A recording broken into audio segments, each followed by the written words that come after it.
Me presento, me presento primero que nada. Mi nombre es Luciano Peso, voy a estar coordinando esta mesa y bueno, como vieron, también me está acompañando Agustina. Les propongo, si les parece, para ordenar las exposiciones, seguir el orden en el que estaban nombrados en el programa, que es Hernán, Ignacio Lucía, Frone Juan Cruz, Laura y Lilian. Si les parece bien, seguir ese orden. Eh, Les recuerdo esto para cuando se sube la grabación, que va a haber un espacio de preguntas, tanto en el chat de YouTube como ahora, eh, al finalizar las exposiciones, y se pueden hacer comentarios. También les recuerdo que, bueno, tenemos entre 10, 15 minutos para, para las exposiciones de cada uno. Y bueno, eso, y comenzamos con Soyo Hernán de Escenativa Teatro. Hola, buenos días a todos, ¿cómo les va? Bueno, mi nombre es Hernán Solio, vivo en Villa de Merlo desde hace unos 23 años y me dedico a la escenografía desde los últimos 30 años. Eh, Vengo participando a través de puestas en escenas del grupo al cual pertenezco y entré en la posibilidad de desarrollar una tesis, digamos, se podría llamar así, denominada objeto cero. Este objeto cero es el punto de partida para la construcción de un hecho teatral. Surge esta necesidad de realizar este objeto a partir de la discontinuidad que existe en el interior de producciones teatrales, ¿no? No hay mucha posibilidad de trabajo, entonces hay estructuras ya muy pragmáticas dedicadas a la construcción de los hechos teatrales, en donde hay que esperar que un director decida un texto, un dramaturgo lo ayude, se forme el guión, haya un productor. Entonces el escenógrafo termina siendo relegado a que lo convoquen en quinta o sexta instancia, ¿no? de la construcción del hecho teatral. Eh, Así que lo que propongo es diseñar un objeto de determinadas características y a partir de allí empezar a construir el hecho teatral y rescatando el valor, digamos, creativo que tiene el escenógrafo y dejando de lado un poco esto de tener que resolver decorados o cuestiones ya pragmáticas que vienen preconcebidas desde la producción, desde tanto tiempo anterior a la convocatoria, ¿no? En donde ahí ya el escenógrafo debe resolver cosas puntuales, ¿no? Así que bueno, el primer gráfico que les propongo eh, y la idea de poder comentarles de qué se trata el objeto cero es partiendo de dos consignas fundamentales. La primera es que el teatro es acción y la segunda es que los objetos nos proponen acción. Así que ahí hay un vínculo muy importante. Esto que le comentabas de estas viejas estructuras o convenciones estructurales dadas por la aparición de un modo de producir, que aparezca un texto, luego un director y luego se convoca actores. Con el objeto cero lo que propongo es mutar y pasar a esta concepción, ¿no? Es el objeto en primera instancia para la construcción del hecho teatral, eh, con director y con actores. A partir de ahí determinamos que el objeto nos propone acción y si el objeto nos propone acción, el teatro puede ser concebido. Eh, con respecto a eh, los objetos narran, ¿no? Y cuando funcionan es porque proponen acción. Y como bien decía antes, el teatro es acción. Las cosas que nos rodean en la vida cotidiana están compuestas por elementos particulares. Y reconocerlos, estos elementos, es una estrategia vital a la hora de diseñarlos. Si nosotros miramos alrededor nuestro ahora, en este preciso momento, vemos que cada pieza con la que convivimos responde a una función en particular. Pero si ese usuario es un actor, no un usuario convencional como estamos siendo en este momento nosotros, si el usuario es un actor, ese abordaje cotidiano se transforma en extra cotidiano. Entonces, por ende, este objeto puede adquirir múltiples significados o significantes. Eh, según como el actor aborde ese objeto, el objeto será o es algo en particular. La importancia que tiene un objeto en escena y su interacción con el actor y en tensión con los demás planos que forman esta escena, ¿no? Eh, hacen que esta pieza objeto tome un valor preponderante. No puede ser, digamos, como eh, no reconocido, ¿no? Un objeto que esté en escena y no se le eh, interactúe y no proponga acción es un objeto muerto, es un objeto nulo. Así que lo que propongo es diseñar objetos eh, que tengan determinadas características particulares, ¿no? Eh, estos objetos cotidianos que recién veíamos o mencionaba, eh, y si lo ubican ustedes al lado suyo, cualquier objeto que tengan, agarren cualquier objeto, se van a dar cuenta que tiene estas tres cosas, ¿no? Son los tres elementos que conforman un objeto: forma, función y tecnología. Algunas veces, no todas, poseen conceptos, ¿no? Eh, así que como vemos, los objetos narran y cuentan. Eso es un banquito de madera. Si podemos analizarlo un poco, y puede ser de una producción semi-industrial, es casi de carpintero, ¿no? Puede servirme para qué, para sentarme, ¿no? Un objeto banquito es para sentarse. Y luego podemos hacer múltiples adaptaciones de eso. Me puedo subir ahí para agarrar algo del placar, sí, puedo. ¿Puedo apoyar una maceta? Sí, también. Entonces son subfunciones que le damos de manera extra cotidiana a ese objeto, ¿no? Ahora, si yo tengo este objeto de al lado, ¿qué es también? Es un banquito, ¿no? Obviamente, me puedo sentar. Pero bueno, me da otras posibilidades, porque ahí puedo apoyar un bafle de audio pesado. Creo que sí. Solo hice un cambio formal, ¿no? De los tres elementos que antes veíamos, modifiqué su forma y me provoca nuevas funciones. Ahora, este otro objeto que tengo al lado, que es un banquito también, ¿no? Pero ahí ya le hice un cambio tecnológico. Si vemos acá, forma, función y tecnología, modifico su forma, modifico su tecnología y me da nuevas funcionalidades. Este objeto podría ser para tocar el piano, sí, podría ser para subirme a, a buscar algo al placar, y diría que no, porque tiene un eje helicoidal que si se me mueve me puede dar un porrazo bárbaro. ¿Puedo apoyar un bafle? No sería lo más seguro. Así que este objeto me propone nuevas funcionalidades que los otros dos no. Y ahora voy a agarrar el segundo, y le voy a hacer un cambio formal. Le voy a hacer una caladura arriba y voy a tratar de resolver un nuevo objeto. ¿Me permite sentarme? Sí. ¿Pero qué otra función me da? ¿Me da la función de retrete? Ok, buenísimo.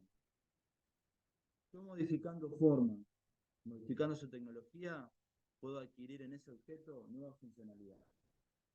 Después, Disculpa, Hernán, luego de... perdóname, se Sí. te escucha un poco lejos cuando se tapa la imagen por Ah, las dudas. Gracias. ok.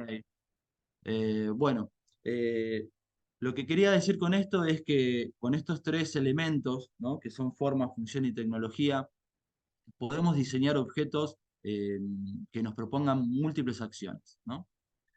Eh, si yo voy a utilizar estos objetos de manera cotidiana, como bien veíamos acá, ¿no? De subirme, sentarme, apoyar algo, eso sería en casa. Pero arriba del escenario, eh, lo que sucede es que los actores interactúan con esos objetos de una manera extra cotidiana. Pueden proponer que ese objeto sea lo que quiera que el actor sea, ese objeto puede darlo. Más si es un objeto cero. Y el objeto cero tiene la particularidad de tener estas funciones. Eh, Primero es el plano de partida en la construcción del hecho escénico. Yo agarro ese objeto y a partir de ahí empiezo a construir. Dejo de lado esa vieja estructura de director, de dramaturgo y esperar a que me llamen, ¿no? Agarro el objeto y empiezo a trabajar con él. Estos objetos tienen la característica que se construyen y deconstruyen según como el actor lo utilice. Eso es lo que antes explicaba. Em, en el escenario prevalece su presencia escénica. No puede ser ignorado este objeto.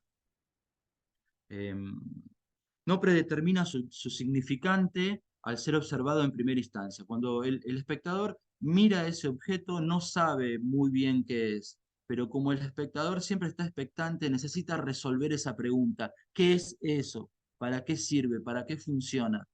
Y hasta que el actor no se involucre con este objeto, él no lo va a poder dilucidar. Por lo cual, el objeto cero mantiene muy expectante a este espectador público.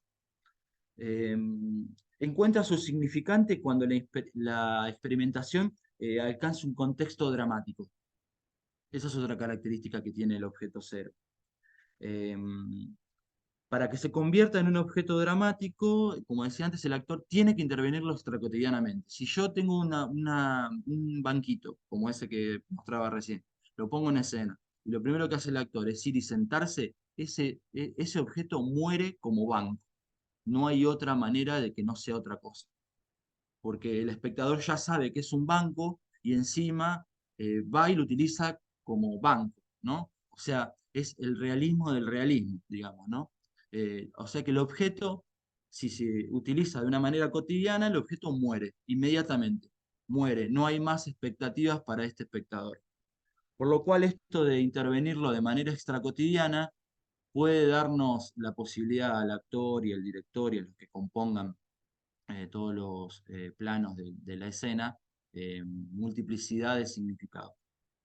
Eh, otra cosa es que este objeto debe ser viable para su materialización, o sea, tanto constructiva como tecnológicamente. O sea, no hay que inventar nada, no hay que inventar ningún sistema, ninguna máquina, ningún tipo de terminación, nada. Con lo que nosotros contamos, ¿no? Es con lo que lo tenemos que hacer. Entre comillas, teatro independiente. Pero se puede hacer, o sea, se puede construir, no hay que ir a la NASA para que lo hagan, ¿no? Eso es a lo que me refiero. Es factible su materialización. Con respecto a la morfología, puede poseer una o múltiples, ¿no? Puede ser, digamos, como macro o micro formas, ¿no? Indistintamente, no hay problema por eso.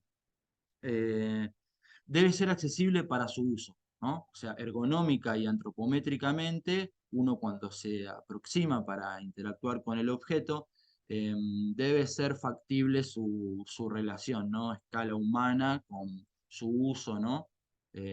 Ergonométricamente y antropométricamente. Y lo otro, por último, debe tener la cualidad de perdurabilidad y resistencia en el tiempo, ¿no? En su uso, en su tiempo. No se puede romper en escena. No se puede prender fuego arriba del escenario. O sea, el objeto siempre va a estar en escena de manera preponderante. Compite hasta en cierto punto con el actor. Eh, esto está armado, yo lo diagramé en una especie de dogma, ¿no? Como para establecer estos límites o puntualidades que debería poseer este objeto, como para que también si hay alguien que está vinculado al diseño industrial o al diseño de objetos escenográficos, pueda tener la posibilidad de tomar este decálogo y intentar diseñar algún objeto para ser transformado luego en escena. Eh, cuando yo me encuentro con el objeto cero eh, y lo subo arriba del escenario, me doy cuenta de que aparecen distintos planos que componen la escena. Yo cuando veo una escena comprendo que tienen esta posibilidad, ¿no? Los planos de la escena están compuestos por actores, actrices, hay un espacio, hay una escenografía, que sería el objeto cero, ¿no? Tengo el plano del sonido, tengo el plano de la iluminación, el plano del vestuario. eh, caprichosamente relego el texto abajo, ¿vieron? O sea, el gráfico está armado así de manera caprichosa porque no quiero partir del texto de la dramaturgia. Pero acá podría sumarle también coréutico, ¿no? La coreografía, que se la dejo a los actores, pero podría ser un plano más a sumar en esta modalidad de construcción escénica. Y voy a partir del objeto cero. Y lo que traigo eh, para comentarles es que con el objeto cero eh, voy a proponer de hacer un ejercicio con todos ustedes que están acá y les puedo asegurar de que van a salir tantas escenas o tantos hechos teatrales eh, como personas que estén acá conectadas en este momento. Así que lo que traigo es un objeto cero, que es este. Es un objeto que son 3 escaleras semicirculares, como a un cuarto de punto, que tienen una base triangulada de madera arriba, mide 2 metros de alto. Esa es su planta, tiene un diámetro de 3,50. No sé si lo pueden idealizar, más o menos. 3 escaleras de metal con una base superior de madera a los 2 metros, donde podés trepar, podés hacer múltiples acciones. Yo lo que le propongo es a ver si ustedes se animan a pensar ese objeto y crearles, imaginar un espacio. ¿Pueden hacerlo? ¿Pueden escribirlo? Y después me lo comentan. Un espacio.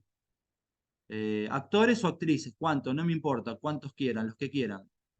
Piensen en un sonido, piensen en qué tipo de iluminación tendría, qué vestuario, ¿no?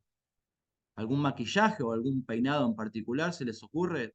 ¿Proyectar algo de video? Pero sí quiero que una vez que piensen todos esos ítems anteriores, a lo último, describan en forma de texto una metáfora, algo que los motive a todo lo previo que construyeron. Vuelvo a mostrar el objeto como disparador y les aseguro de que si me ayudan y me comentan qué fue lo que describieron, se van a dar cuenta de que surgieron múltiples escenas, múltiples hechos teatrales. Les vuelvo a repetir, piensen en el espacio donde ubicarían ese objeto, cuántos actores, cuántas actrices, el sonido, la iluminación, el vestuario, el maquillaje, el peinado. Y a partir de ahí tendremos como resultado una construcción teatral. ¿Me dicen que escribieron?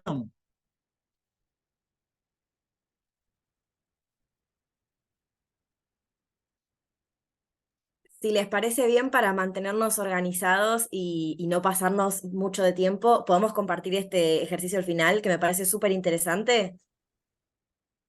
Bueno, No, ok. no quiero que se pierda porque me parece espectacular, pero así nos mantenemos dentro de un horario.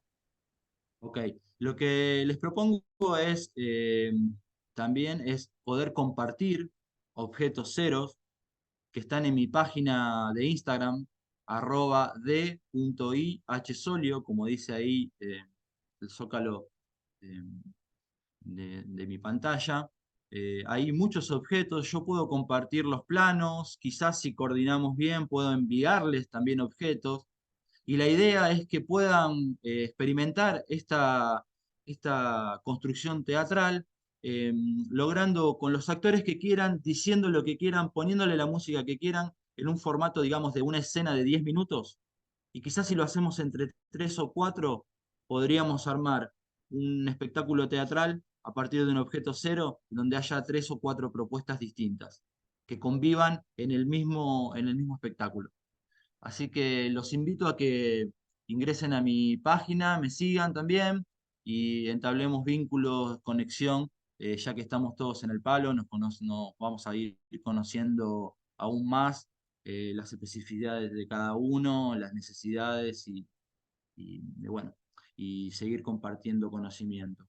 El ejercicio este, no sé cómo querés bien, te lo puedo enviar por mail o no sé cómo compartírtelo como para después ver.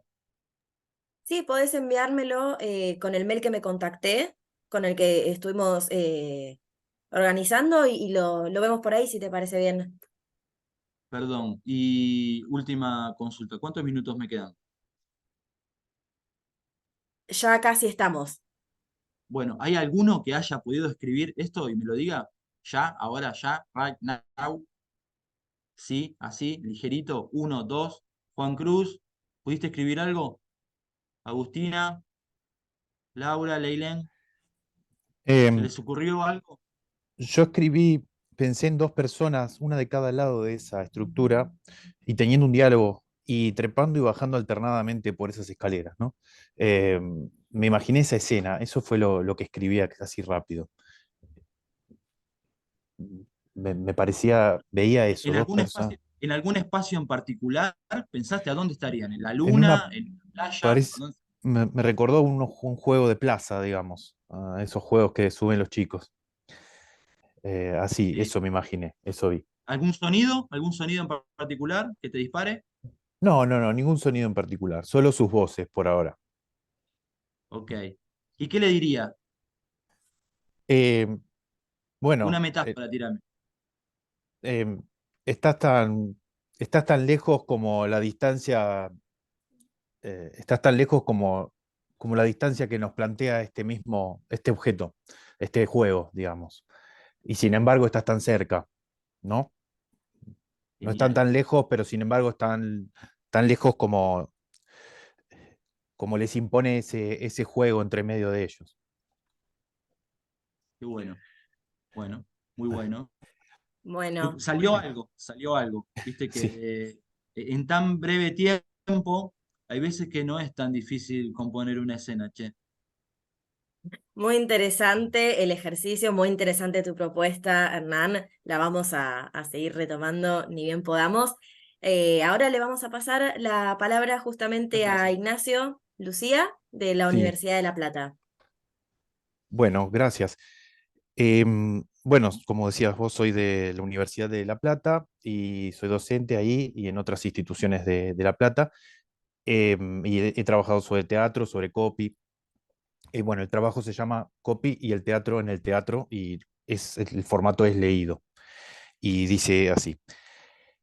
La obra La noche de Madame Lucienne, de Copy, estrenada en Francia en 1985, es tardía en su producción si tomamos en cuenta que el autor fallecería no mucho después y que además en los años 70 ya había llevado a cabo sus obras más importantes.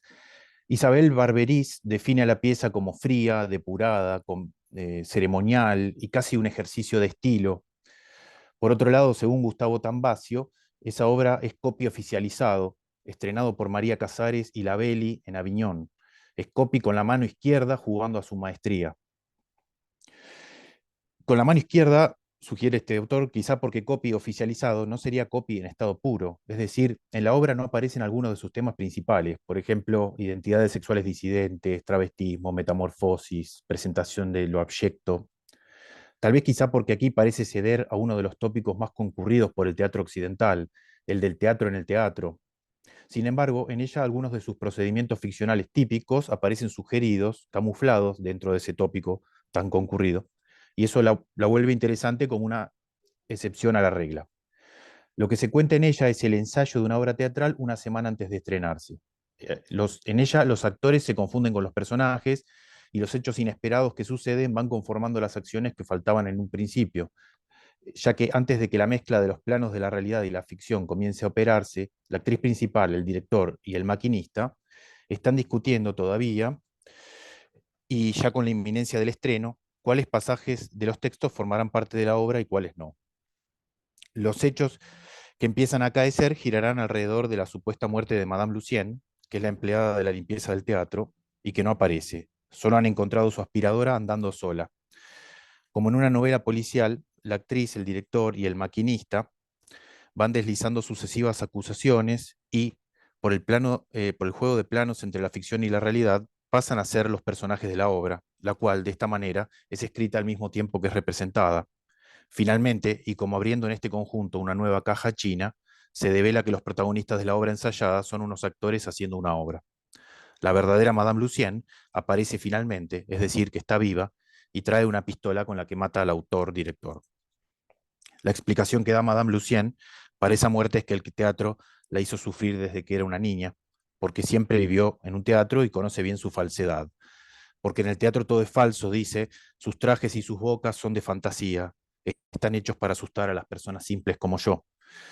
En ese universo donde las capas de la realidad y la ficción van confundiéndose, Madame Lucien aparece como una presencia apartada de ese mundo de falsedades y de utilería que representa el teatro. Se acabó el teatro, se acabaron los vestidos hermosos y las coronas de strass, las cabezas de compañía, las artistas de variedades, los culos postizos, las pestañas postizas, los directores, amantes y queridas. Se acabaron las marionetas sifilíticas, los telones rojos y las pelucas verdes. Se acabaron los dramas, las comedias, las tragedias, los decorados, los haces de luz. Se ha acabado el teatro. Es decir, que ella pareciera ser el punto donde se devela lo más material, artificioso y fraguado sobre el que se asienta la mentira propia de este arte, ya que lo que denuncia son todos aquellos rasgos materiales que apuntan a lo artificial del teatro. Cuando comienza la obra, lo que predomina, como hemos dicho, es la improvisación. Aquí no hay texto, dice la actriz. Esto no es una obra, es un patchwork.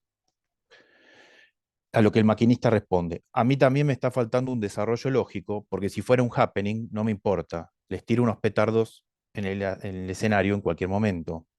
Esa idea replica una opinión conocida de Copy acerca del happening.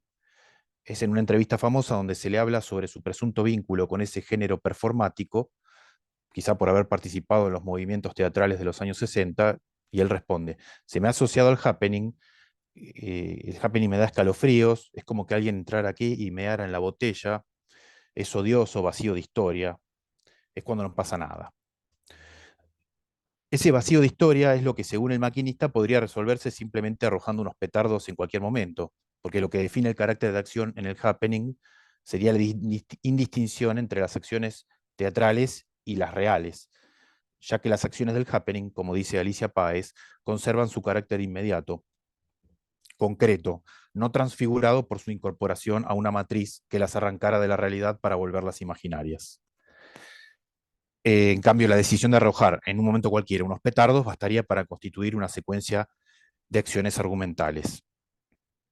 El happening buscaba negar el teatro, diluirlo en la vida misma, pero en lo que les va sucediendo a los actores de esta obra, se puede encontrar más bien aquella función irrealizante, imaginarizante, de la forma que la denominaba Alicia Páez.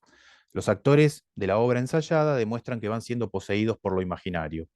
Se abandona entonces el patchwork del comienzo, que era más propio del happening, de las artes plásticas, y se vuelve al teatro.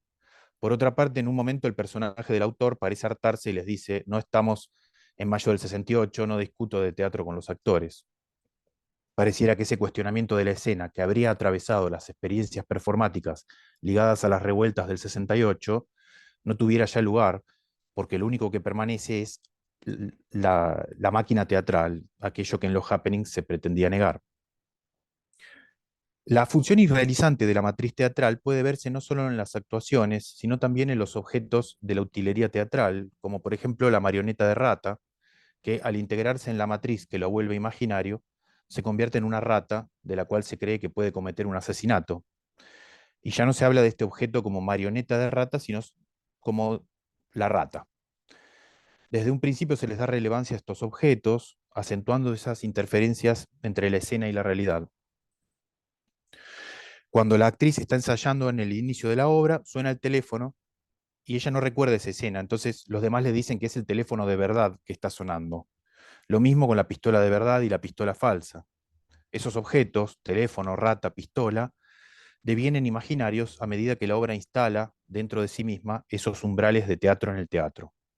La citada Barberis hablará específicamente de la marioneta de rata en el universo de Copy. En la obra La heladera de 1983, la rata aparece como una de las posibilidades de travestización del personaje principal. En esa obra parece haber una continuidad corporal entre el manipulador y la criatura. La rata transviste parcialmente al personaje protagonista. Esa continuidad entre marioneta y marionetista se vincula, dice esa autora, con lo que ocurre en esta pieza fría de Copy que estamos leyendo. Uno de los personajes se calza a la rata y se suicida estrangulándose con ella.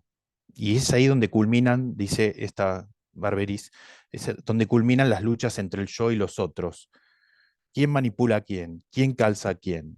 El yo y el otro se confunden. El disfraz o travestimiento es, citando nuevamente a Pavis, eh, perdón, no lo había citado, citando a Pavis y a Claudia Fernández, es un recurso de sobreteatralización, ya que supone un redoblamiento de la situación básica teatral, la de la actuación de un papel para adoptar una identidad ajena. Este tema, el del disfraz o travestimiento, es un tema típico en las obras de Copy, y aquí, en esta obra a primera vista atípica, aparece en la forma de la marioneta. Esa ambivalencia que objetos como la marioneta vehiculizan remite al tema de la frontera que delimita lo interior y lo exterior, el yo y los otros, como dijimos, y que en Copy es un tema omnipresente. No es, sin embargo, la única frontera o límite que Copy recorre en su obra, sino que también hay otras, como aquella que media entre lo vivo y lo muerto, entre quienes los pasajes, en una y otra dirección, son moneda corriente, y que aquí encuentran su manifestación en la marioneta de rata, con vida y sin vida. Eso de el pasaje entre vida y muerte se refiere a que muchas veces los personajes de Copy mueren y reviven como si nada, ¿no? Como en Las Cuatro Gemelas, una obra donde las protagonistas se matan entre sí y reviven como más de 15 veces. Y otras obras, ¿no? Donde pasa eso. Todo esto que venimos comentando acerca a la obra, pero a la vez la distancia, de otros ejercicios teatrales como los de Jean Genet o antes Pirandello. En un momento la actriz se queja justamente mencionando al dramaturgo italiano. ¿Qué es esta manía del teatro en el teatro? Dice, ni siquiera es eso, porque Pirandello es otra cosa.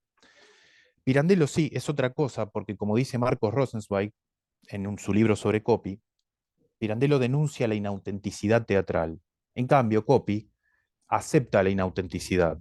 Los personajes reconocen que lo identitario dependerá de un conjunto de objetos y accesorios sin carácter trascendental o sin profundidad, no más que la cosa material.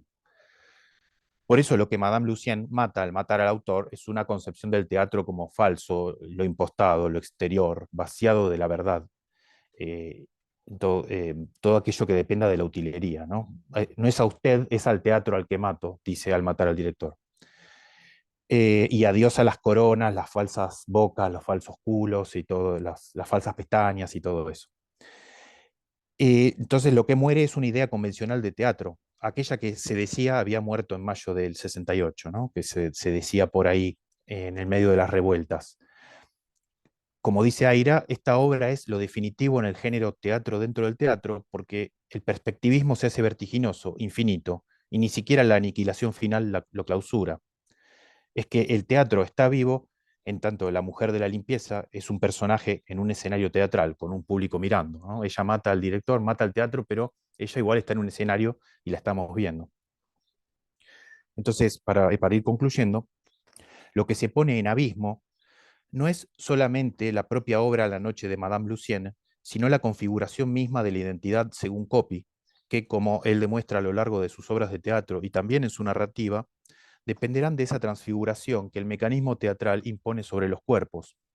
Al finalizar el teatro, finalizan las pelucas, las coronas, las marionetas, porque son esos objetos de utilería, junto con otros elementos, como por ejemplo la misma idea de actuación, entendida como matriz irrealizante, los que constituyen los umbrales de teatralidad, una teatralidad que recorre la obra de Copy entera, como si fuese su núcleo o motor central, una teatralidad que incluso se sitúa en el límite entre la muerte y la vida.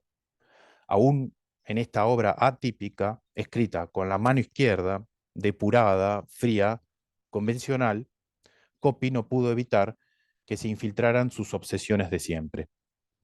Nada más. Gracias.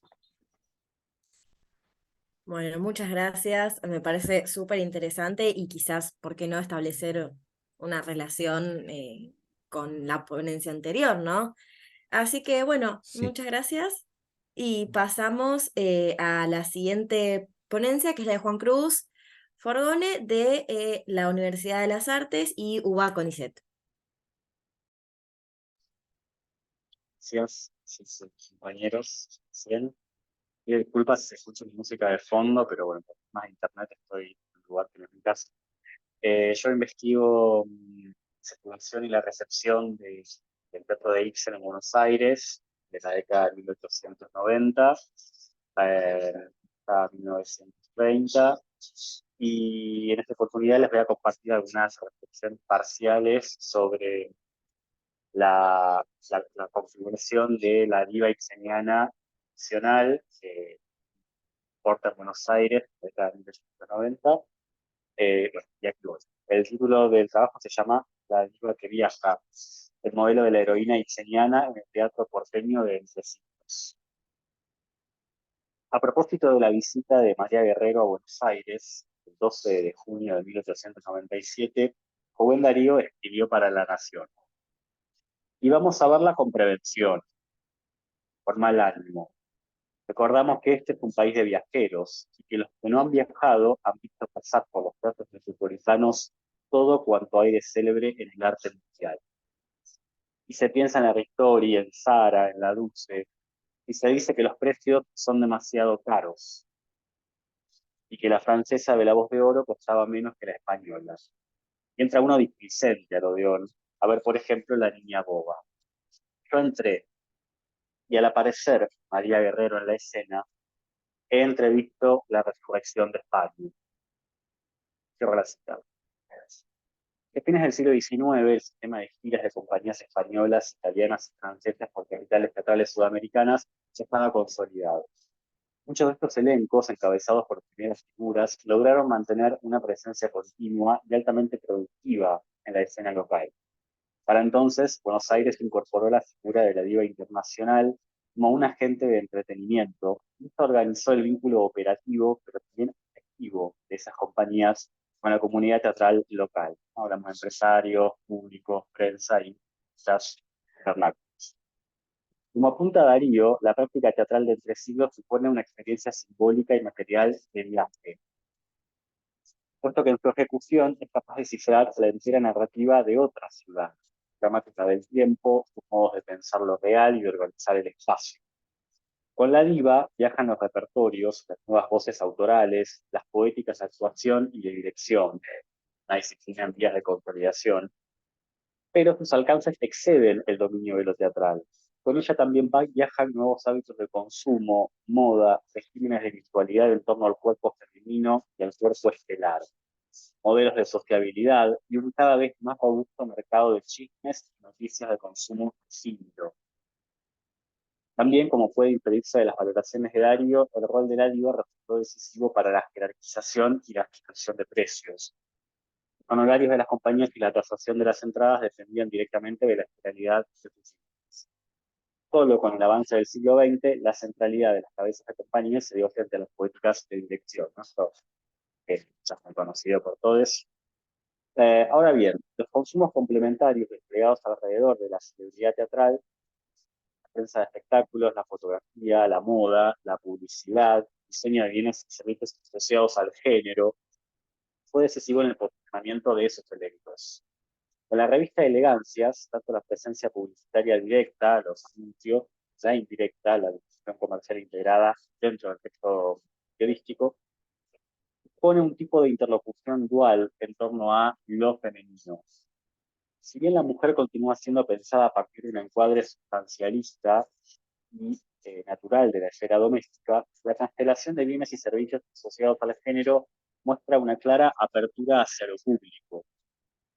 El rango de despliegue de la mujer es ampliado en favor de su potencial ejercicio como usuaria y clienta dentro de la trama urbana de la cultura, el ocio y cada vez más del trabajo.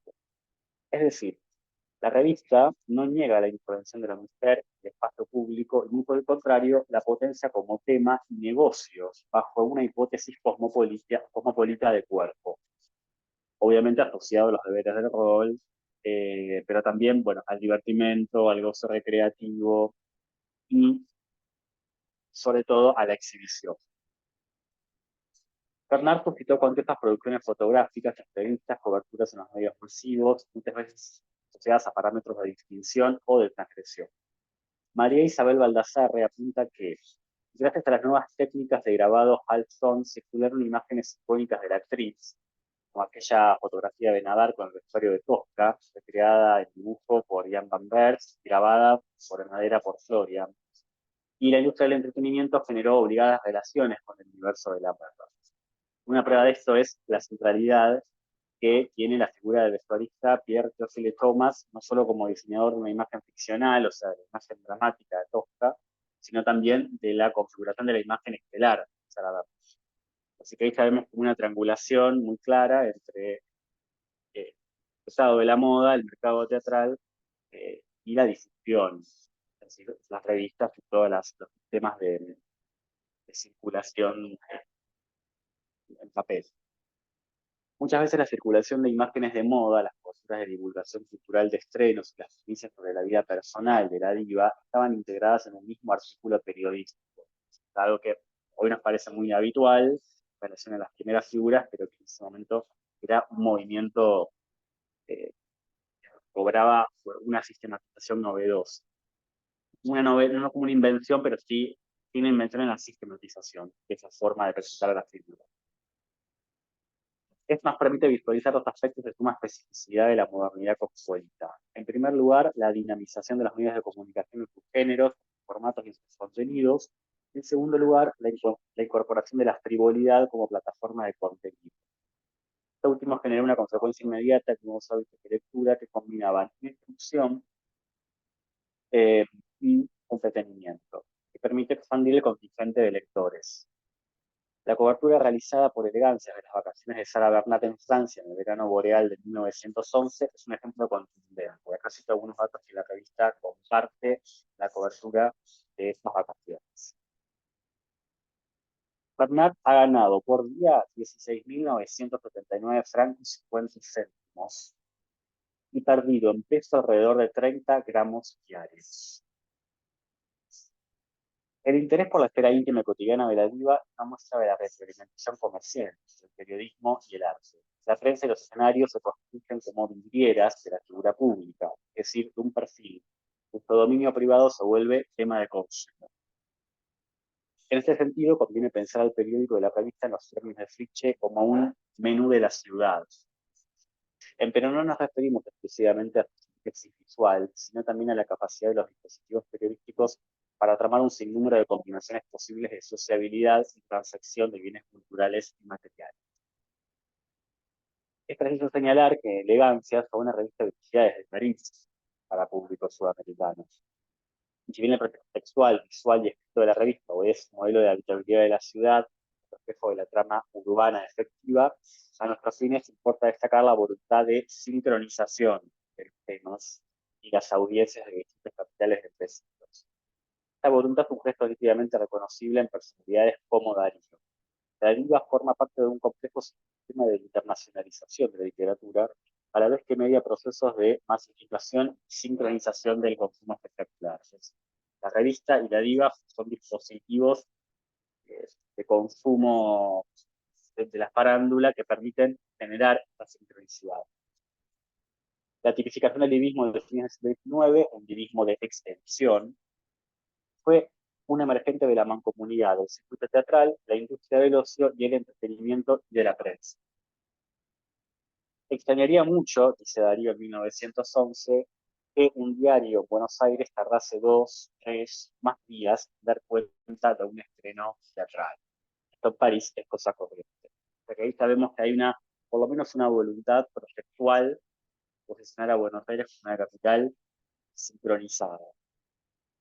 Ahora bien, el perfil de Eleonora Duse, que resistió públicamente el modelo de la producción estelar, fue determinante en Buenos Aires para la formación de actrices y actores como lo evidencia el caso de Angelina Pagano.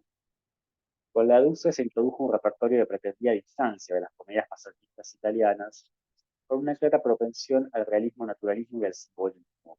La prensa internacional y el local no tardaron en comparar las actuaciones sutiles de Eleonora Duse, Susan Depré o María Guerreiro con la afectación declamatoria de Sarah Bernhardt en visitas a Buenos Aires en 1886, 1893, 1905, había interpretado heroínas de las obras más programadas del periodo, ¿no? Fedra de Racine, Fedora y Teodora de Sardou, La Dama de las Camelias de Dumas, así como personajes masculinos de Shakespeare, Clon de Edmond Rostand. La especificidad de registro Beladuce radicaba en la presunción de una concordancia entre la poética actoral y la textual, la voluntad de construir un campo ficcional de tipo interior, organizado a partir de elementos de la estructura dramática profunda, conflicto, acción, circunstancias, situación, más que en la belleza lírica de la elocución, en la modulación de la voz, en la amplitud de los registros vocales, la afectación, todos los recursos de lucimiento personal que eran naturales de los registros de la dicción interpretativa, ¿no? Muchos declamatorios bien románticos. Eleonora Duse logró consolidarse en carácter de diva ibseniana, una denominación que la prensa encontró para sublimar la caracterización frívola, pero que a la vez tuvo correspondencia con su desarrollo como actriz. En 1907 pone en escena Hedda Gabler acá en Buenos Aires, en Nickelodeon, también pone en escena Rose Hall, y bueno, internacionalmente se la conoce por apegarse al repertorio de Strindberg, de Metterling, de Ibsen. Las excursiones estelares de las divas y sus elencos contribuyeron a una experiencia de cosmopolitismo lingüístico también para la audiencia. En la mayoría de los casos, el público asistía a representaciones efectuadas en el idioma original de los intérpretes, lo cual promovió un gusto políglota en sectores ilustrados de la platea y también en un público monolingüe de reciente alfabetización. Sin embargo, los elencos nacionales no tardaron en incorporar presentaciones en español de piezas de D'Annunzio, de Sardou, Tinder o de Ibsen. La hispanofilia, que Darío exhibe como un síntoma en su loa a María Guerrero, por un lado la hispanofilia y por otro lado también la francofilia, acá, permite además la importación de traducciones tempranas de obras europeas. Al mismo tiempo, esta corriente hispanista local, una plataforma de promoción frente al avance de la cultura materialista del xenofismo, propició la recepción favorable de zarzuelas, de comedias, piezas realistas y dramas románticos actuales. Sin embargo, la prensa liberal y los sectores educados del entretenimiento porteño no parecieron anteponer filiaciones nacionales, que desde luego hubo, a la voluntad de integrarse al teatro de la literatura mundializada. En su elogiosa crítica a la actuación de Guerrero, Darío efectuó un doble movimiento. Por un lado, celebra el gesto nítidamente español de la actriz, un ejemplo para los escritores de aquel país, a quien Darío nos reclama que, ¿no?, españolizan su teatro. Y por el otro, la integra una constelación de divas internacionales con éxito confirmado en Buenos Aires. Ese gesto parece de Sara, ese mirar de la Dulce, ese pequeño relámpago ideal de Barté, pero todo es de María Guerrero. Te digo, es algo muy curioso, sobre todo en La Nación, que pide todo el tiempo que no se las compare las divas, es una falta de respeto, pero él todo el tiempo las compara. Dice eso y hay automáticamente un párrafo siguiente en que él hace una comparación. El primer movimiento, el nicaragüense, parece enviar un mensaje hacia la península ibérica, y en el segundo, Buenos Aires. También Darío en general le habla a todos, tiene como un anfibio a qué lectores le habla. Esto último ilumina un aspecto vertebral de la organización espectacular de fin de siglo, que es la articulación de los hombres, de los nombres, propios dentro de un sistema altamente competitivo, capaz de multiplicar las experiencias de consumo a gran velocidad. Es una farándula, la conciliación del sistema de la farándula. Bajo las lógicas de este aparato formal y emocional, el propio campo teatral porteño desplegó formas de mirar y ser mirado por las principales capitales del teatro occidental. La figura de la diva viajante, emblema de la farándula cosmopolita, solo la envideció parcialmente por el estallido de la Primera Guerra Mundial, y también por el surgimiento del teatro independiente en Buenos Aires desde el 30. No es que eso desaparece, sino que obviamente se reconfiguran las lógicas teatrales dentro de Buenos Aires. La reconfiguración del mapa teatral argentino propuso nuevos modos de pensar la dramaturgia y la actuación extranjeros, pero sobre todo nuevos modos de habitar la ciudad y las salas teatrales. Con esto, la pretensa exploratoria de la urbe secular fue trocada por una inventiva crítica de los modos de producción y consumo del teatro, lo cual obviamente es un estudio aparte. Pero y para cerrar y para no generar una idea de que este sistema de la farándula homogeneizaba solamente, sino que bueno, las propias inventivas actorales de las actrices también generaba perfiles y modos de consumo personales. En el caso de Leonora Dulce, ella manifestaba permanentemente su repudio a este sistema de celebridades, lo que odiaba los reportajes y demás, también con una clara diferenciación de los modelos de mismo que la anteceden o que le son contemporáneos, que ya estaban de alguna manera cristalizados. Y cierro con esto solamente porque me parece que es una buena forma de caracterizar el vínculo con este sistema, que es un vínculo de resistencia en dulce, y también poner ese repertorio en capitales teatrales nuevas, que es una acto de resistencia artística desde el punto de vista de ella. Les comparto una breve declaración que relevó el diario La Nación. En 1896. Lo felicitan por viajar a Estados Unidos y le preguntan cómo se siente con esto y ella responde lo siguiente: yo odio a América, yo odio a los americanos, odio todo lo que es americano. Ustedes hoy me ven aquí porque tengo que cumplir los compromisos contraídos con mi empresario, porque espero hacer aquí un buen negocio, nada más.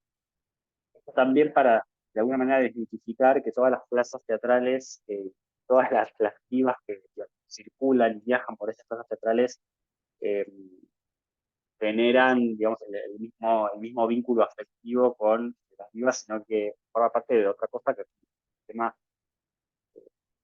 de profunda mercantilización en ese momento, en la que hay otros intereses de por medio. Bueno, con esto cierro y espero haber sido grato y no aburrido. Gracias. Muchas gracias, Juan Cruz. Qué interesante y qué actual, ¿no? Se puede pensar un montón de las cosas que dijiste, creo que siguen funcionando de alguna manera. Así que bueno, vamos a pasar con Garaglia Laura, de la Universidad de San Andrés. Bueno, muchas gracias. Me tuve que cambiar de lugar, así que no estoy en un aula, estoy acá con el teléfono. Espero poder que se vea bien. Voy a hablar primero y después por ahí comparto la pantalla para mostrar algunas imágenes que eran nada más simplemente a título ilustrativo. Yo soy licenciada en Letras por la UBA, magíster en Gestión Cultural por Universidad de San Andrés y actualmente estoy cursando un doctorado en Literatura Latinoamericana y Gestión Cultural, perdón, y Crítica Cultural acá en Universidad de San Andrés, digo acá porque estoy en el campus. Y mi tema de investigación, justamente, bueno, se van enlazando como decís vos, Luciana, las ponencias de alguna manera. Mi tema de investigación es la dramaturgia, pero la dramaturgia contemporánea en Brasil y en Argentina, y el modo en que se va reconfigurando el concepto de dramaturgia. Entonces lo que trae Juan Cruz con esta visión crítica, ¿no? Con la cuestión de la recepción de las obras, lo mismo con lo de copy, me parece que va enlazándose bien, y también todo lo contemporáneo que mencionó Hernán, y seguramente lo de Lelien también se va a ir eh, configurando como algo cercano. Bien, entonces, mi ponencia se llama Dramaturgias inestables, formas de confluir en el tiempo presente, porque una de las cosas que me interesa a mí investigar es la forma en que el público, de alguna manera, en las dramaturgias contemporáneas, forma parte de la propuesta escénica, de algún modo, ¿no? Eh, eh, Arte y cultura. Digo, las artes escénicas articulan arte y cultura en la medida en que toda escena teatral se manifiesta como un laboratorio de las estrategias de aparición en cada momento. El teatro toma códigos de aquellos lenguajes que le ofrece la cultura en que se desarrolla y los devuelve en forma de hipótesis de representación. Dicen Bárbara Hank y Agustina Muñoz en el prólogo de un libro muy interesante que se llama El tiempo es lo único que tenemos. En la actualidad entramos a una sala a ver una realización escénica que puede ser muchas cosas. El texto ha dejado de estar en el centro y ya no se identifica con el libro, sino que se trata de un conjunto de signos que operan simultáneamente. La escritura ahora también está desplegada en luz, sonidos, imágenes, etc. Asistimos a la reflexión sobre la construcción del objeto escénico en nuestros tiempos, donde cada elemento del lenguaje teatral, cada lenguaje que configuran el quehacer teatral, elabora una partitura, una dramaturgia de escrituras diversas que construyen un objeto expansivo, no cerrado, partícipe de un universo cultural que genera marcas de teatralidad ampliadas. Dice Oscar Cornago, el fenómeno de las grandes urbes, el surgimiento de las masas provocado por la revolución industrial, la sociedad de consumo y la revolución electrónica, los medios de comunicación han potenciado los niveles de teatralidad sociales, el número de escenarios donde actuar, en los que mirar y ser vistos, ha conocido un abrumador aumento con la proliferación de monitores, cámaras y otros espacios al alcance de todos. El derecho a la representación ha conocido una suerte de paradójica democratización. En Brasil y en Argentina, así como a nivel mundial, la escena contemporánea crea y comunica instancias provisorias de indagación de ese tiempo presente. La dramaturgia incluye y presupone en sus principios constructivos ese espectador participante que ha heredado de las performances clásicas, y habiendo arribado a un paraíso post-warholiano de más de 5 minutos de duración, sabe, el espectador, que contribuye a una totalidad y que también comunica. El término dramaturgia, en principio, fue concebido en relación a la escritura de textos teatrales, pasando también a ser pensado como la historia de los textos teatrales, y luego el concepto de dramaturgia se fue modificando a partir de la concepción del quehacer teatral como lenguajes coexistentes, las distintas partes que componen un espectáculo. Así se llega a hablar de dramaturgia de actor, dramaturgia del espacio, dramaturgia sonora, etc. Esto coloca el término dentro del teatro, pero fuera de una matriz textocéntrica. En los años 60 se llamó performance text o texto espectáculo, espectacular, como modos de nombrar esta concepción de dramaturgia, donde dramaturgia no es solamente un texto escrito para ser representado, sino las múltiples formas en que el lenguaje teatral representa contenidos narrativos o conceptuales de las propuestas escénicas. El crítico brasileño Walter Lima Torres se pregunta si estas dramaturgias constituyen, siguiendo las formulaciones de Zygmunt Bauman, un teatro líquido. Una parte significativa del teatro contemporáneo brasileño y extranjero se encontraría así, dice el autor, en estado líquido, sometido a diversas presiones internas o externas al ambiente teatral. Como término polisémico, dramaturgia da así cuenta de las capas que organizan una totalidad en relación al juego escénico. Desde este punto de vista, es la dramaturgia lo que asigna identidad teatral a un suceso performático, sus elementos y combinaciones. Los espectáculos que así se plantean, incluso muchas veces sin actores, ponen el eje en el espacio-tiempo, el del encuentro entre el espectador y la propuesta escénica. De esta manera vemos que el espectáculo interroga al espectador sobre su rol, no asignándole una tarea, sino ensayando un lugar específico, extra cotidiano, que llamaremos comparecencia. Cada forma de encuentro entonces prefigura un lugar, ágora, arquitectura teatral clásica, sitios específicos. Y en ese lugar radica el planteo de la circulación, recepción, convivencia. Es decir, es propuesta de producción entendida como una producción compartida. Cómo confluimos y nos representamos en ese escenario ante y entre otros es una de las indagaciones fundamentales para pensar los rumbos políticos del arte contemporáneo, pero también convenir formas de comunicar, interpelar y decir presente, como dice Diana Taylor, en que el público se ha vuelto cada vez más central en la concepción del objeto escénico. Participación, reescritura, actuación, rechazo, dislocación, expansión e información son formas de tomar parte, es decir, de tomar partido, en la lógica del ida y vuelta que plantean estas interacciones espectaculares en comparecencia. Son dramaturgias inestables, cuya potencia y propuesta es la de no saber ni poder anticipar los devenires de una fábula ausente, un recorrido incierto y por eso mismo centrado en la experiencia del más puro presente. Vértigo. Ahora voy a hablar de dos casos de dramaturgia de este tipo de construcción dramatúrgica en donde el público forma parte de la propuesta escénica de alguna manera. Una es brasileña y otra es argentina. Son dos breves ejemplos. Teatro da Vertigem es un grupo teatral que nace en Brasil en los años 90. Su impronta está relacionada al Site Specific y en nuestros días su trabajo es una referencia del teatro contemporáneo latinoamericano. Su espectáculo, BR3 del año 2006, pone en cuestión la noción de espacio, hace del espacio en la ciudad tema y planteo. El espacio es escenario, pero también campo de batalla, sitio arqueológico y proyección de un relato situado.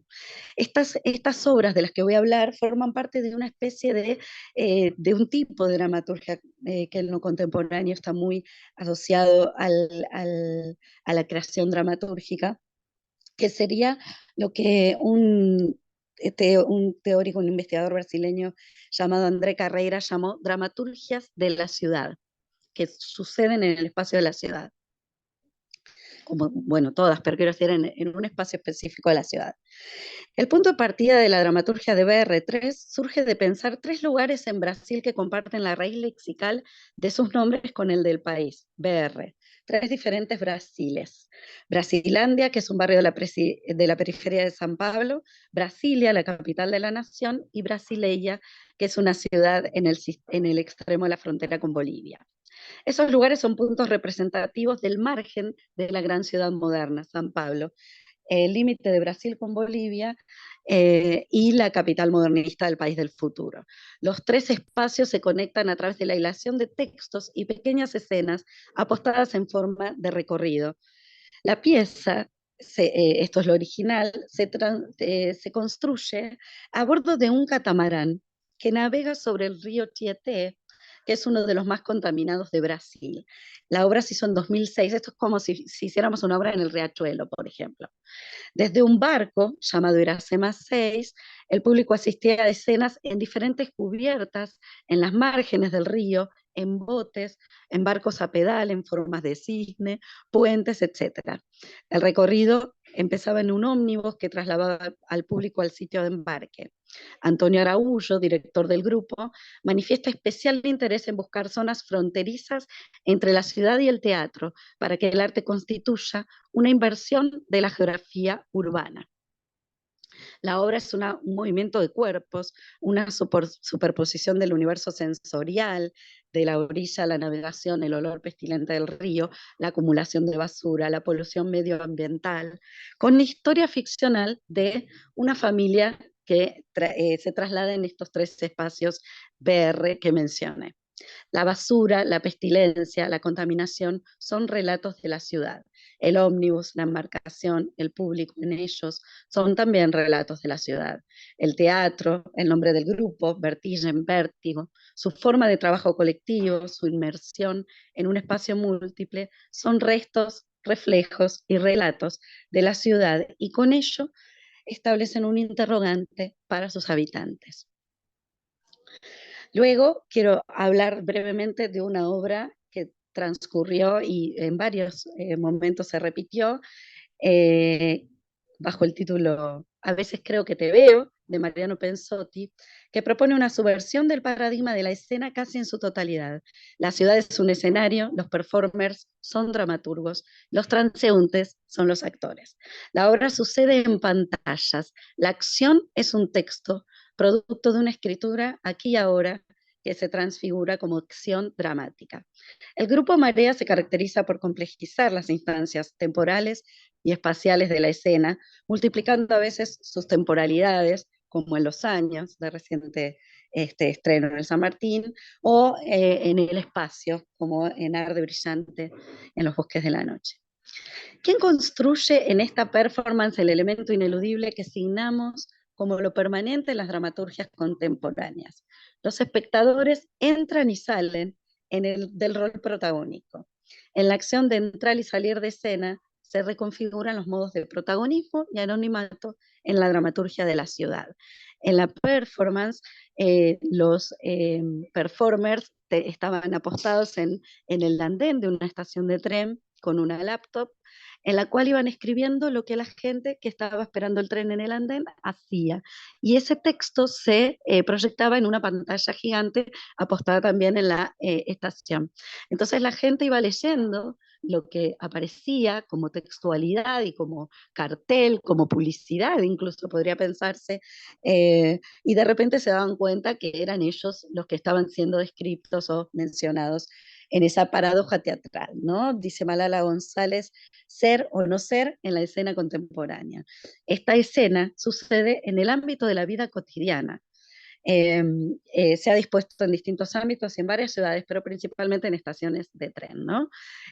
Bueno, las personas se van dando cuenta que hablan de ellas las obras a medida que leen y se relacionan, reaccionan, y esa reacción, que puede ser una risa, taparse, esconderse, también es descrito en la pantalla. Este tipo de teatralidades supone un cambio de rutina, una nueva relación con el espacio de la ciudad, una presencia en la multitud en la que uno no se diluye, sino que puede ver y ser mirado. En tiempos en que las redes auspician el anonimato y la hiperexposición, esta obra, estrenada originalmente en 2011 en el Festival Ciudades Paralelas, propone una reflexión sobre el habitar, confluir y corporizar la geografía de la ciudad. Para cerrar, comento que las formas que toma el teatro son pulso de la confluencia de los cuerpos y de las subjetividades en el ágora contemporánea y ensayan así puntos de encuentro e interacción que nos ayudan a pensarnos como actores, no ya en el sentido de intérpretes de una ficción, sino como agentes productivos de un espacio y tiempo múltiples, donde vemos y somos vistos, donde formamos parte de un relato discontinuo y a la vez garantizamos la posibilidad de la narración inestable de un tiempo presente múltiple y sin finales cerrados. Bueno, muchas... Sí, perdón. Sí, quería ver si podía compartir las imágenes de las obras para que quede más claro, pero no, Ok. no entiendo, no sé dónde, acá está, porque con el teléfono soy medio boba. A ver si lo encuentro. Bueno, no, lo tengo abierto, pero de última lo dejo para después, así no retraso la... Sí, también te propongo que me las mandes también al mail que nos estuvimos contactando y Dale, nosotras ya te la vemos mando. cómo esto se va a colgar en YouTube, Genial, de articularlas ahí, si te parece bien. genial. Pido disculpas, Bueno, pero me expulsaron del aula en la que estaba porque había otra clase, perdón. no hay problema. Bueno, muchísimas gracias, muy interesante y me parece muy rico este pensamiento colectivo que haces entre dos países diferentes. Así que ahora, bueno, pasamos a la última, a Araudo Lilian de la Universidad de las Artes y de UBA CONICET. Hola, ¿qué tal? ¿Se escucha bien? Sí, perfecto. Mi nombre es Leilen Araudo, es un nombre difícil, nadie lo pronuncia muy bien, pero es así. Bueno, yo trabajo, o sea, soy egresada de la UNA, de la carrera de actuación, o sea que me centro básicamente en, o sea, empecé como a investigar ese rubro, digamos, como la actuación, y trabajo, digamos, sobre un sistema de actuación de acá de la ciudad de Buenos Aires que se empieza a configurar, digamos, digamos, post-dictadura, ¿no? Post su última dictadura, y que denominamos un poco a partir de una categoría que instaura Alejandro Catalán, producción de sentido actoral, que entre amigos le decimos PCA, digamos. Y bueno, es una categoría eh, que habla, digamos, de una modalidad del cuerpo en la escena, que es ajena a los referentes textuales y la idea de, como de obra, ¿no? Y que prima, se centra, digamos, en trabajo sobre el cuerpo y el trabajo, digamos, sobre una singularidad expresiva de los actores que se genera en la escena, mismo en ese devenir, digamos, esa producción a partir de las lógicas inmanentes de la escena. Entonces, este sistema, digamos, Catalán va a decir que lo plantea, digamos, que lo instala Ricardo Bartís digamos, con postales argentinas, ¿no? A fines de los 80. Y bueno, yo trabajo a partir, digamos, quiero trabajar en relación a la producción de sentido actoral y como a Bartís, digamos, como una especie de habilitador, diría Carla Pesolano, y trabajar a Alejandro Catalán como un continuador. Esto es una categoría como una clasificación que Carla hace. Entonces, en relación a eso, escribí sobre, o sea, quiero relevar un poco el trabajo que hace Catalán ahora en la actualidad, acá en el barrio de Almagro. Entonces, titulé este trabajo Producción de sentido actoral y actuación al encuentro de una fiesta secreta en la cortada de la calle Pringles, ¿no? Que es ahí donde... Entonces arranco. En el marco de una sociología del actor, entendida como parte integrante de una sociología de la cultura, partimos de la figura del actor-productor asociada a una práctica específica que el actor y director Alejandro Catalán domina en el 2001, producción de sentido actoral. Luego sostenemos la noción de secreto, comprendiéndolo aquí como principio constructivo de la praxis, que entre otras líneas se plantea a sí misma como resistencia política. En tal sentido, la producción de sentido actoral instaura en nuestra cultura y nuestra sociedad mucho más que relaciones temáticas y conceptuales. La creemos reveladora de implicancias, esto es, incidencias y jerarquías sociales y políticas cualitativamente excedentes de la especificidad de actuación. Para el caso nos apoyamos en primer término en los estudios que presenta Jacques Derrida sobre el secreto como una categoría social indiscernible de la experiencia performativa que comporta.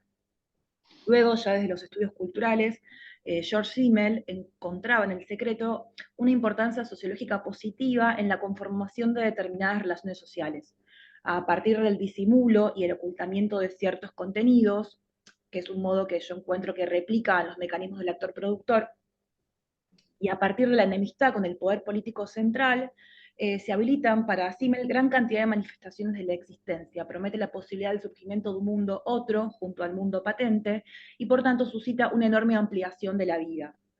En esta clave, sostenemos que en sus orígenes la praxis se postula en los términos de la sociedad secreta propuesta por Simmel, y que al presente merece una revisión.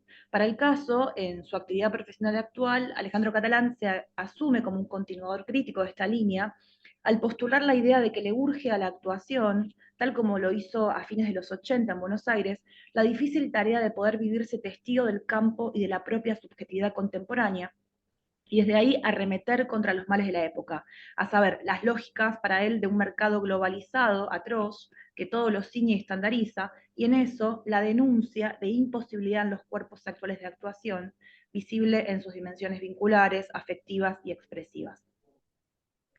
Vigente y reconocible en el campo escénico actual, pensamos la producción de sentido actoral en línea con Walter Benjamin. Diremos que la actuación, bajo estas coordenadas, se nutre de fragmentos de un imaginario de la barbarie. Se trata entonces de la concepción de una barbarie de tipo positiva, que hará mella en su singularidad en la idea de fiesta, que Catalán viene desarrollando de un tiempo a esta parte en sus trabajos teóricos y también en sus entrenamientos, ¿no? En sus entrenamientos semanales. En este sentido, a diferencia del actor creador, quien solo es capaz de reproducir el sistema cultural preestablecido, el actor productor la asume constitutiva de su práctica, en términos escénicos y también narrativos, sublima un relato de denuncia secreto que desliza en la propia actuación, en su concepción política y en los vínculos que despliega en ese hacer. Esto lo hará desde la reivindicación de las formas marginales, tumberas, del vicio y el bardo que se encuentran en esta fiesta secreta. A estos fines buscaremos revisar algunas conceptualizaciones escénicas tales como singularidad, lenguaje, técnica y amorosidad, que circulan todas ellas en los desarrollos teóricos, pero también los entrenamientos que lleva adelante Catalán en su estudio. Plantea entonces la discusión entre el nexo particular que se establece entre bienes culturales y experiencia social. Decimos brevemente que la gestación de la PCA, ¿no?, se constituye como un lenguaje escénico producto de un campo material en conflicto, signado por la experiencia cultural vivida en Buenos Aires posterior al último retorno democrático. En eso conlleva la búsqueda de un lenguaje particular como acto de resistencia, que se consagra en la reivindicación de la singularidad del cuerpo de actuación, su capacidad de generar lenguaje escénico de forma autónoma e inmanente, y la constitución desde una técnica de un lenguaje creado, dice Catalán. Así pues, la primera Bienal de Arte Joven de la Ciudad de Buenos Aires en el 89 inauguró para Catalán un hito fundacional para la escena porteña de ese entonces, y en eso el comienzo de la cristalización de la llamada producción de sentido actoral. El festival condensó toda una serie de artistas y producciones escénicas alineadas con una incipiente manera de asumir el teatro, que venía desenvolviéndose con creces en el campo local, y que tuvo por característica fundamental la renovación, y por sobre todo, dice él, la gestación de un público propio. Así pues, en la década del 90 inaugura un tipo de actuación catalizadora de las formas anteriores, proveedora de un lenguaje escénico específico, y que solo va a ser posible con la aparición, ¿no?, de una mirada de dirección, que él lo sitúa, digamos, en el lugar de Catalán, digamos, en la segunda mitad de los años 80 para esta parte. Sigo. Consolidada hoy por los ámbitos académicos y formativos, la PCA se autodefine en sus orígenes como una praxis de resistencia que emerge como producto de un campo específico dado, una resistencia o aquello que Walter Benjamin llamó alguna vez la tradición de los oprimidos, una resistencia o aquello que Ito Steyer definió como una estética a través de la reivindicación de la singularidad, de forma tal de contrastar ese poder, saber y hacer no solo a través de la lucha social y la revuelta, sino también con innovación estética. Asimismo, se asume como una modalidad de actuación fundamentalmente de tipo marginal, cito a Barthes, marginales dentro de lo marginal, decía en el 86, al punto que casi no podemos considerarnos actores. Casi 30 años después, Catalán va a afirmar el fracaso de este orden escénico, en tanto las innovaciones estéticas, políticas y sociales que en sus inicios postuló y defendió serán tomadas y en eso cristalizadas a favor de las nuevas lógicas de recepción y también de producción de los intereses institucionales y comerciales que las circundan. Así, por ejemplo, se acortan los tiempos de producción que demandaría la investigación de la expresividad de la actuación en la conformación de una obra, en pos quizás de los ritmos que dicta el mercado teatral en sus lógicas de oferta-demanda. Siguiendo, se trata para Catalán de una imposibilidad por parte de esa actuación de respetar algo así como una dinámica de la horizontalidad. En tanto esencia de lo actoral, piensa la misma como una forma de encuentro en una sociedad ego-neocapitalista, reino de la eficacia y la autosuficiencia. A diferencia de cómo se tramitaba la marginalidad en los 80, impregnada en los cuerpos, en los espacios como algo ineludible, dado por el propio contexto, Alejandro reivindica ahora lo marginal como una decisión, como una búsqueda de tipo revolucionaria de ir por aquello otro en la instauración ficcional de una fiesta. La actuación entonces como una decisión vincular, de darse el tiempo, como el asado que no se apura. En sus palabras, todo lo que no organiza el amor como encuentro, lo organiza el mercado o el reconocimiento. En este orden de cosas y alineado con aquello que Georges Bataille llamaba el gasto improductivo, aparece en catalán la idea de una actuación pensada en otra lógica. Aparece, diremos nosotros, la fiesta. Si el teatro se volvió un ordenamiento social más en detrimento de la actuación, será la fiesta aquella capaz de recuperar la capacidad de encuentro y creación actoral. La clase, vuelta a la farra de la semana, emerge para él como aquel territorio para conocerse a uno o una misma antes que hacerse conocido, dice, un espacio dado al encuentro, a maneras de agruparse y estar con otros y otras, y eso por fuera de las presiones impuestas por los estándares de producción temporales y espaciales existentes. En este sentido, reflexiona, cito, la imagen del actor de éxito está más cerca de un deportista de éxito. No sé, como que hay algo que lo aleja de lo bajo, que lo individualiza, que lo separa, que lo hace pensar como alguien que tiene un talento per se, y la actuación la tiene. Entonces es alguien que justamente lo que pudo es triunfar con una habilidad propia en un mundo que no te pide reunión. Fin de cita. Por tanto, la eficacia actoral aparece bajo la forma de un cuerpo que en sus modos y conductas responde al dispositivo de la subjetividad del reconocimiento y del consumo, y que porta en sí la profunda soledad del encuentro. A su vez, replica directamente en las concepciones imbricadas de la técnica que podemos tener y el lenguaje como constitutivas de la PCA. En este sentido, la fiesta propone el agrupamiento de los cuerpos bajo reglas diferentes por propias, por inventadas, y en eso bien distintas a aquellas dadas por donación del territorio de lo común, de lo sabido, de lo esperado, de la norma. Y esto, para Catalán, hace al desarrollo de una capacidad expresiva, no ya a un lenguaje. El lenguaje debiera aparecer entonces como el orden dictado por el deseo de un encuentro. Siguiendo en esta clave, la técnica también se verá necesariamente sujeta a una crítica, tal como explica. La técnica, en realidad, es una manera, es una forma de despliegue que compone con otros elementos que componen esa forma de actuación. La técnica no es neutra, es condición de cómo ese cuerpo se va a vivir. Por eso, pensar el cuerpo expresivamente antes que por técnica y forma, que es el campo de la dirección. El actor se reúne por lo que quiere descubrir, no por lo que sabe. Por último, se desprende de lo anterior una nueva concepción de la corporalidad de la actuación que se habilita a partir de una afectividad compartida. La estimación del acontecimiento de encuentro con el otro, dicho de otro modo, la unión como fuente misma del acontecer de ficción. Si la coyuntura toda nos enseña y premia cuando somos eficaces por cuenta propia, la grupalidad que avanza en un sentido de juego se vuelve doblemente revolucionaria. La invitación para esos cuerpos de ingresar en las lógicas del deseo, donde importan las ganas de querer gastar el tiempo juntos, por fuera de las expectativas que demanda, por ejemplo, ser gustado, ser consumido, ¿no?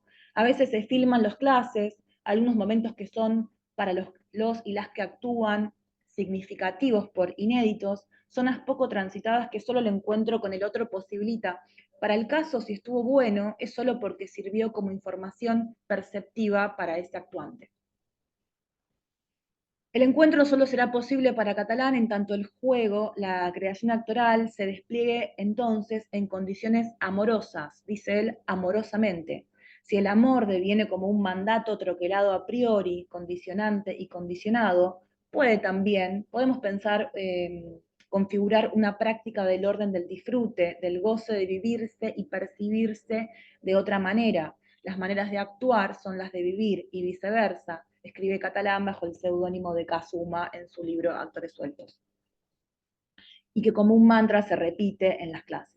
Darse y darle al compañero la actuación como una mirada que también sea el registro de la libertad de sus condicionamientos, una invitación a su propio cuerpo libre del pudor, del acortamiento, de la cristalización en su eficacia, de todas aquellas presiones que posibilitan que el encuentro sea para vivirse más pleno. Hace algunos años de visita en Buenos Aires, un amigo ecuatoriano muy viajado me comentó el asombro que le causaba la cantidad de espejos a los que se enfrentaba al salir de paseo por la ciudad, entre las vidrieras de los negocios, en las paradas de los colectivos, en las oficinas, etc. Mi amigo asimilaba el asunto como una característica local que no había encontrado en otras metrópolis a las que había ido. Hoy no puedo menos que leerlo en clave del derrotero que Catalán ha venido desarrollando hasta hoy, ese esfuerzo permanente de sometimiento al mercado en el intento de domesticación de los cuerpos y en la reproducción de la imagen heteronormada. Desde los comportamientos vinculares sociales y colectivos hasta el desarrollo urbano, todo está pensado y generado en esa dirección. Le sucede a todos los cuerpos, a todas las prácticas y también parece a la actuación.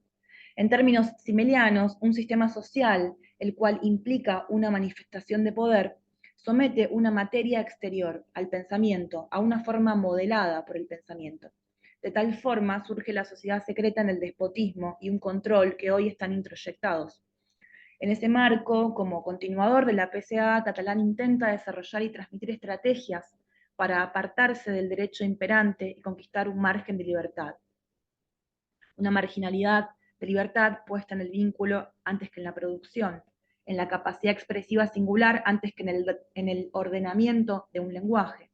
Frente a la férrea consolidación de esta subjetividad contemporánea y contra la imagen del actor de éxito como consumo, Catalán propone una vuelta a la actuación como excusa de encuentro y libertad, como el tiempo después de la escuela. Por esto quizás, como dijo alguna vez Schopenhauer, habrá que vivir esa fiesta como una pausa. Eso. Gracias, muchas gracias. Espero haber estado bien. Muchísimas gracias. Muy interesante y me parece muy importante el aporte de una nueva categoría, de un vínculo con la praxis. Me parece bellísima la inclusión del amor y del disfrute. Así que, bueno, retomando y ya a modo de conclusión, esta reflexión que trae Laura de este diálogo que existió entre todas las ponencias me parece muy interesante. No sé si alguien tiene algún comentario o aporte respecto a todo lo que acabamos de escuchar, y si no, ya bueno, vamos concluyendo. Bueno, entonces, no sé, Agustina, si tenés Yo quiero algo. decir Ah, algo, sí, sí, sí. perdón, me pareció muy interesante porque de alguna manera en todas las ponencias, siguiendo con la lógica de Hilar, se habló de la actuación eh, y de las formas de ver y de las formas de actuar con un objeto en el texto de Copy, bueno, por supuesto, en toda esa puesta en abismo de lo que es la representación y la actuación en sí, y ni hablar con lo de las divas y la recepción de esas estructuras de expectación y de crítica.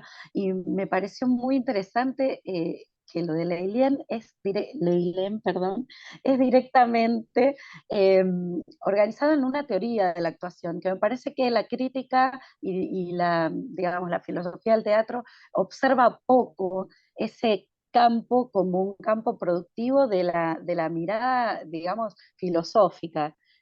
Así que me pareció muy interesante que como colorario de todas estas instancias de actuación que fuimos viendo, apareciera una ponencia sobre teoría de la actuación redondamente, no de la actuación como subsidiaria del objeto de la escena. Eso quería Sí, comentar.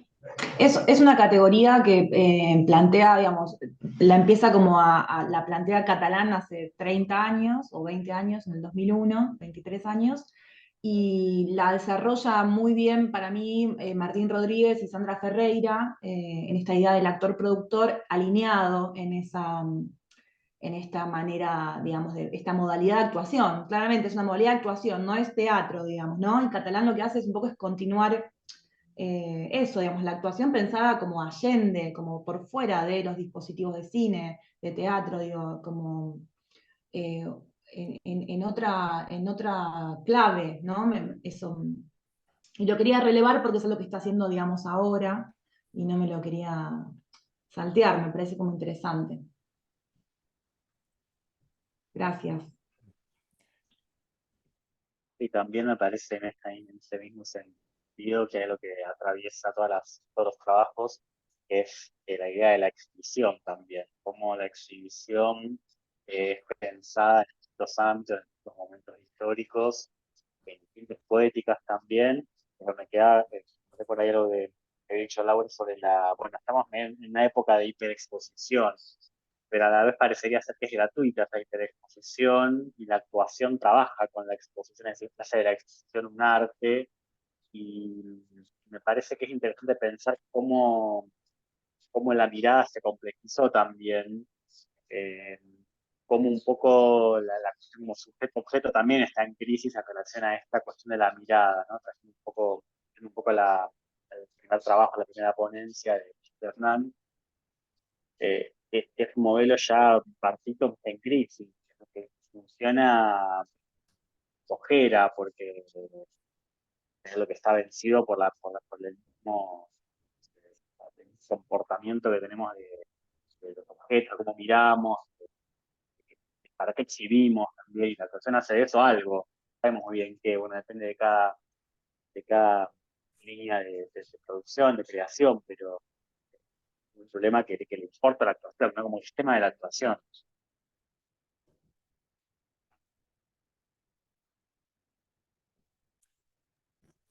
Bueno, muy interesante. Agustina, no sé si tendrás algún aporte más. Y si no, bueno, los invitamos obviamente a las próximas conferencias, a las que serán presenciales, a asistir y a las que se van a cargar en esos días por YouTube. Tienen toda la información en el programa. También estamos ahí en redes cargando contenido y toda la información. Así que, bueno, muchísimas gracias por haber participado de esta mesa. Muy interesante. Les agradezco mucho y nos estamos viendo. Muchas gracias a vos. Nos Gracias, Gracias. vemos. saludos a Adiós. todos. Saludos, saludos. Chao, A saludos a todos, todos. un placer escucharles. Muchas gracias, Gracias, Laura, Luciana. gracias.